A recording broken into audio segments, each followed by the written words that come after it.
All right, so look, we're gonna talk about the All NBA awards. All of them, ladies and gentlemen. We're gonna get right on into it because it's a lot to talk about. So we're gonna have to transition on now to the favorite one though, like MVP. MVP, ladies and gentlemen. My criteria is as follows: you got to be top four in win shares. All right, I've already made this video before. Um, you also got to have the production, like everybody else, right? If you're not producing, you're not on this list. I'm sorry, end of the day.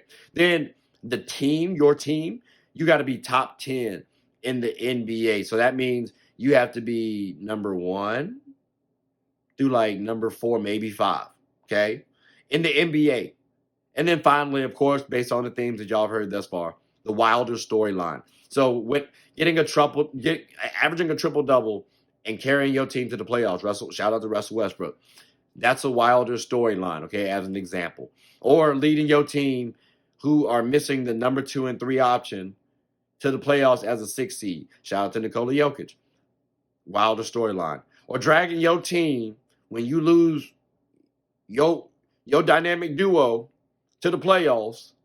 Shout out to Kobe Bryant, rest in peace. That's a Wilder storyline. So again, y'all understand what I'm talking about when I say Wilder storyline.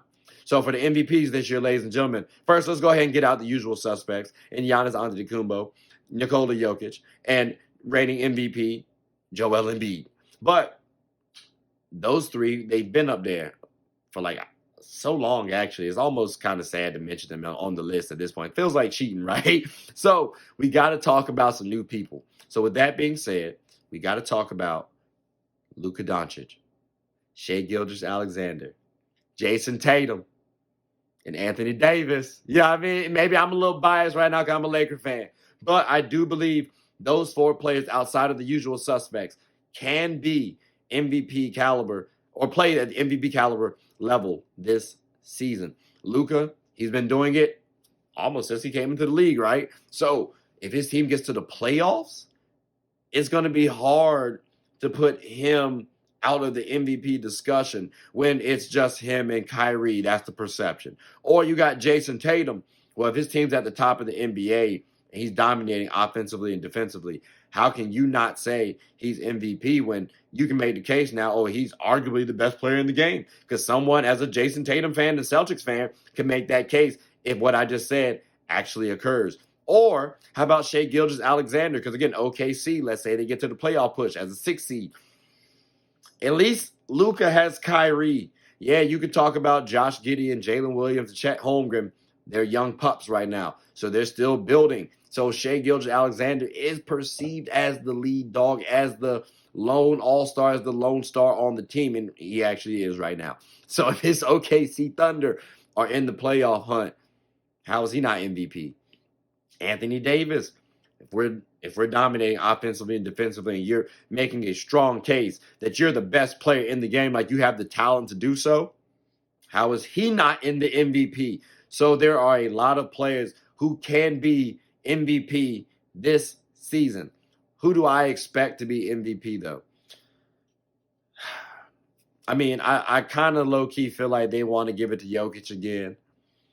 But I do feel like this year could be actually Luka's. I've made Luka as the MVP before. He burned me very badly that season, by the way. But this season feels a little differently. I do feel like him and Kyrie are going to try to gel, get a little something proper. And I do think that's going to get them over the hump to the playoffs. Not to mention the fan support. I don't know if they're going to get that 6 seed, but I do believe they can get that 5th, 6th seed, possibly a little higher, maybe 4th. I don't want to say higher than 4th because then if I just say possibly higher, that leaves it open-ended, right? I want to make sure I give a cap. So, Luka, please don't disappoint me this season, dog. Like, I appreciate if you don't, because there are some players out there that I really could have chosen outside of you. Hell, I could have said Joel Embiid running back for MVP. I don't think that happens, but he could. It could possibly happen. Y'all have been disrespecting him all off season. So I mean, he could have a chip on the shoulder too. You never know. But Luka, I'm cheering for you, champ. Prove me right, please. But ladies and gentlemen, please like, subscribe, comment, tell anyone about the show. My name is Trey. I'm the host of Get a Bucket. I hope you all enjoyed the show. Take care.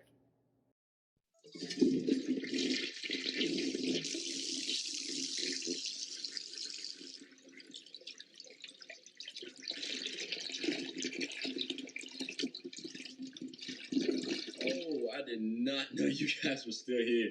As you can see, we're at the back end of the show. No pun intended, but look, hope you all enjoyed it. And before you go, please subscribe to the YouTube channel, follow the IG account, share the content to anybody who's anybody. And most importantly, leave your thoughts and comments below. But I gotta go back and play Buddy in 2K, so let me unmute him real quick. Excuse me. Hey, boss, I'm back. Nah, you better catch this word. You know we get buckets around here, too.